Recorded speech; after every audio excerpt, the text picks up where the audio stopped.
اعوذ باللہ من الشیطان الرجیم بسم اللہ الرحمن الرحیم۔ سورۃ المجادلہ، یہاں پہ ایک نوٹ کر لیجئے کہ ان میں مسبحات کی ترتیب اس طرح ہے۔ ایک مسبحات میں سے ام المسبحات سورہ حدید، پھر ایک ہے بغیر مسبح تسبیح کے، پھر ایک صورت آئے گی پھر مسبحات میں سے سورہ حشر، پھر ممتحنہ آ جائے گی بغیر تسبیح کے۔ پھر ان 10 صورتوں کے اندر جو اہم ترین جوڑا ہے، مرکز ان کا، وہ سورہ صف اور سورہ جمعہ دونوں مسبحات سے شروع ہوں گی۔ پھر ایک خالی، پھر مسبحات میں سے تغابن، پھر دونوں ایک جوڑا ہے کہ جو بغیر مسبحات کے ہیں، سورہ طلاق اور سورہ تحریم۔ مرکز کیا ہے ان کا 10 میں سے؟ 4 ادھر 4 ادھر، درمیان میں سورہ صف، سورہ جمعہ۔ یہ سورہ مبارکہ جو ہے، اب اس کا اصل مضمون کیا ہے وہ پہلے سمجھ لیجئے، پھر ہم شروع کرتے ہیں۔ اس میں شروع میں تو ایک ضمنی طور پر سمجھیے، معاشرتی معاملات میں سے، آئلی قوانین میں سے خاص بات ہے جس کے لیے یہاں 4 آیتیں غالباً آئی ہیں۔ اس کے بعد جو سورہ حدید کا مرکزی مضمون تھا، اللہ کا دیا ہوا نظام عدل و قسط قائم کرنا، اب ظاہر بات ہے کہ اس کی جد و جہد کے لیے ایک حزب اللہ درکار ہے۔ ایک آدمی تو یہ کام نہیں کر سکتا۔ ایک آدمی کر سکتا تو حضرت موسیٰ علیہ السلام پر وہ حسرت کیوں طاری ہوتی ہے جب پوری قوم نے جواب دے دیا تھا فَاذْهَبْ أَنْتَ وَرَبُّكَ فَقَاتِلَا إِنَّا هَاهُنَا قَاعِدُونَ۔ ایک نہیں 4 تھے وہ، حضرت موسیٰ بھی تھے، حضرت ہارون بھی تھے۔ رب انی لا املک الا نفسی واخی فافرق بیننا وبین القوم الفاسقین، یاد ہے یا نہیں؟ پھر 2 اور تھے، پھر ان کے یوشع ابن نون بھی تھے اور کالب بن یفنہ بھی تھے، 4 تھے۔ لیکن 4 سے تو نہیں ہوتا، جماعت چاہیے نظام کو بدلنے کے لیے، باطل کو کہ جڑ کو اکھیڑنے کے لیے۔ وہ جماعت جو ہے حزب اللہ کہلاتی ہے۔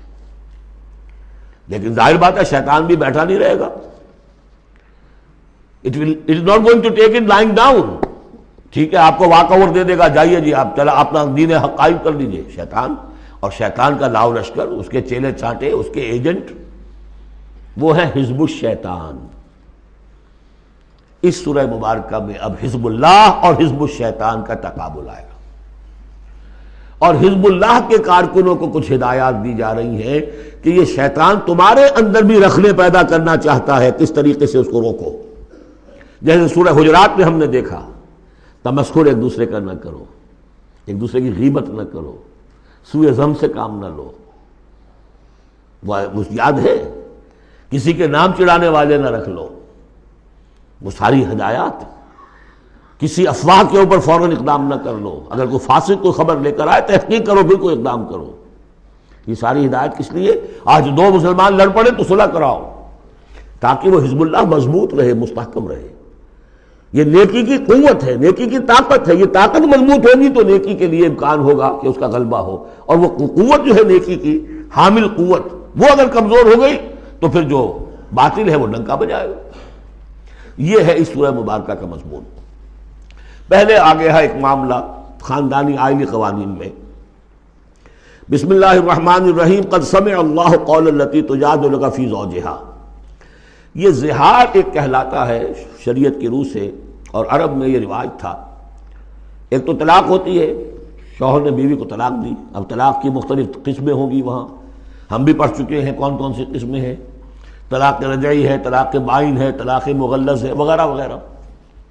ایک اور ان کے ہاں اس کے پیرلل ایک چیز تھی، بالکل بہت غصے میں آیا شوہر کہ تم تو میرے لیے میری ماں کی طرح ہو، بس ختم۔ اب قیامت تک وہ اس کے لیے حلال نہیں ہو سکتی، وہ اس کے لیے حلالہ بھی کوئی نہیں۔ طلاق مغلظ کے لیے تو پھر بھی کوئی حلالہ ہے، اس کے لیے حلالہ بھی نہیں تھا۔ یا کہہ دیا ماں کی پیٹھ کی طرح ہو، ماں کے جسم کے کسی حصے سے تشبیہ دے دی، اب تو تم میرے لیے تو میری ماں کے فلاں چیز کی طرح ہو، گویا کہ اب میں تمہارے ساتھ کوئی تعلق نہیں رکھ سکتا۔ مستقل جدائی ہو گئی، اس کو زہار کہتے ہیں۔ یہ واقعہ پیش آ گیا، صحابہ میں سے ایک صاحب تھے اوس بن ثابت، انہوں نے اپنی بیوی خولہ بنت ثعلبہ کے ساتھ زہار کیا۔ بچے تھے چھوٹے چھوٹے، وہ آئی روتی پیٹتی حضور کے پاس کہ حضور یہ کر دیا اوس نے، میں کیا کروں گی، اب یہ میرے چھوٹے چھوٹے بچے ہیں، یہ رل جائیں گے۔ حضور نے کہا میں تو میرے پاس تو کوئی ابھی قرآن میں کوئی حکم نہیں آیا ہے، میں کیا بتاؤں تمہیں، جب تک کہ قرآن کی طرف سے وحی نہ آئے میں کچھ نہیں بتا سکتا۔ وہ چیخ رہی ہے، حضور سوچئے تو صحیح میں کروں کیا، کہاں جاؤں، ان بچوں کو لے کر کہاں جاؤں میں، یہ ہلاک ہو جائیں گے بچے۔ اور پھر کبھی کہے اے اللہ بھیج جلدی سے کوئی میرے لیے راستہ بھیج۔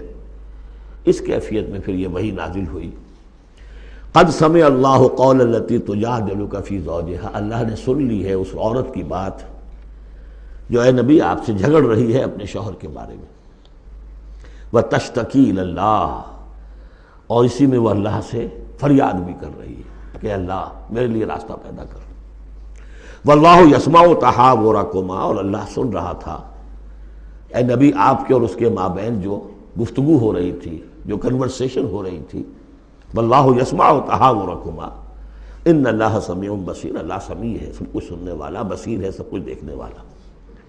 لہذا اب اس خولہ بنت ثعلبہ کی اس فریاد پر اللہ تعالیٰ کی طرف سے جو رحمت کا دریا جوش میں آیا، مستقل قانون کی حیثیت سے قانون شریعت میں یہ چیز شامل کر دی گئی۔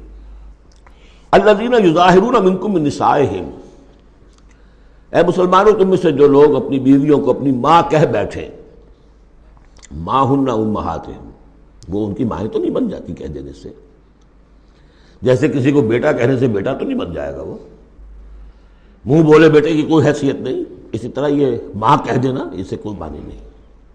ان امہاتہم الا اللہ ولدنہم، ان کی مائیں تو وہی ہیں جنہوں نے انہیں جنا ہے۔ وانہم لیقولون منکرا من القول والزورا، یقیناً جو بات کہہ رہے ہیں وہ جھوٹی ہے اور بہت ناپسندیدہ بات ہے۔ وَإِنَّ اللَّهَ لَعَفُوٌّ غَفُورٌ، اللہ تعالیٰ عفو ہے، معاف فرمانے والا ہے اور غفور ہے، بخشنے والا ہے۔ چونکہ ابھی تک یہ رواج تھا، چل رہا تھا، لہذا اگر اوس سے یہ بات ہو گئی ہے تو اللہ معاف کرے گا انہیں، اور جس سے بھی ہوئی ہے اس وقت اللہ معاف کرے گا، لیکن اب جو ہے قانون آ رہا ہے۔ وَالَّذِينَ يُظَاهِرُونَ مِن نِّسَائِهِمْ ثُمَّ يَعُودُونَ لِمَا قَالُوا، وہ لوگ کہ جو اپنی بیویوں کو اپنی ماں سے یا اپنی ماں کے جسم کے کسی حصے سے تشبیہ دے بیٹھے اور پھر وہ لوٹنا چاہیں، اعادہ کرنا چاہیں لما قالوا، جس بات کو انہوں نے کہا تھا اسے واپس آنا چاہیں، فَتَحْرِيرُ رَقَبَةٍ مِّن قَبْلِ أَن يَتَمَاسَّا، تو ایک غلام کو آزاد کرنا ہوگا اس سے پہلے کہ وہ آپس میں ایک دوسرے کو مس کریں۔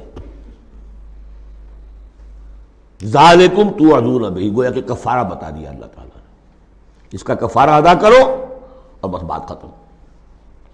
ذالکم توعظون، یہی ہے جس کا کہ تمہیں واعظ کہا جا رہا ہے، نصیحت کی جا رہی ہے، ہدایت دی جا رہی ہے۔ واللہ بما تعملون خبیر، اور جو کچھ تم کر رہے ہو اللہ اس سے باخبر ہے۔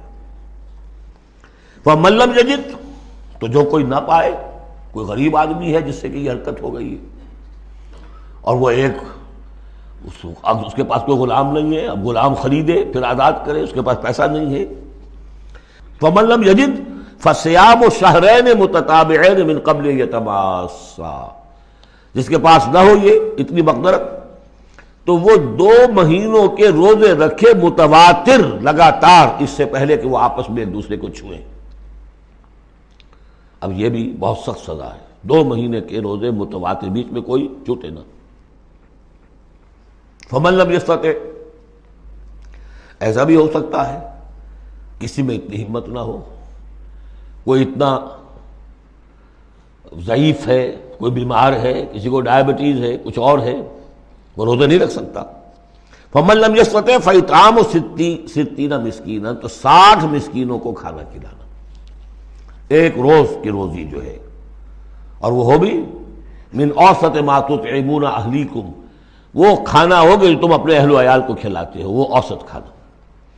ذالک لتؤمنوا باللہ ورسولہ، یہ اس لیے ہے تاکہ تم یقین کرو اللہ پر، اس کے رسول پر۔ میں کافی عرصے تک اور کافی تلاش بھی میں نے کیا کہ اس کا مفہوم کیا ہے، یہ تمہیں دیا جا رہا تاکہ تم ایمان رکھو اللہ پر، اس کے رسول پر، کیا مطلب ہوا؟ بات سمجھ میں آ گئی۔ واقعہ یہ کہ جب کوئی شخص کفارہ ادا کرتے ہوئے یہ سختی جھیلتا ہے اس خیال کے ساتھ کہ اللہ کا قانون ہے، تو اس کے ایمان میں اضافہ ہوتا ہے، یقین بڑھے گا، اس کو مشقت کر رہا ہے۔ جیسے کہ ایمان سے عمل صالح پیدا ہوتا ہے، عمل صالح سے بھی ایمان پیدا ہوتا ہے۔ یہی بات سورہ حجرات میں ہم دیکھ آئے تھے یمنون علیک ان اسلموا قل لا تمنوا علی اسلامکم بل اللہ یمن علیکم ان ہداکم للایمان ان کنتم صادقین۔ ایمان کے راستے پر اللہ تمہیں لے آیا ہے، اسلام میں داخل ہو گئے ہو تو ایمان تک بھی پہنچ جاؤ گے، اور یہ اللہ کا بڑا احسان مانو۔ تو فرمایا ذالک لتؤمنوا باللہ ورسولہ، یہ اس لیے ہے تاکہ تم ایمان پوری طرح تمہارے اندر ایمان اور راسخ ہو جائے اللہ پر اور اس کے رسول پر۔ وتلک حدود اللہ، یہ اللہ کی حدود ہے۔ وللکافرین عذاب علیم، اور کافروں کے لیے بہت دردناک عذاب ہے۔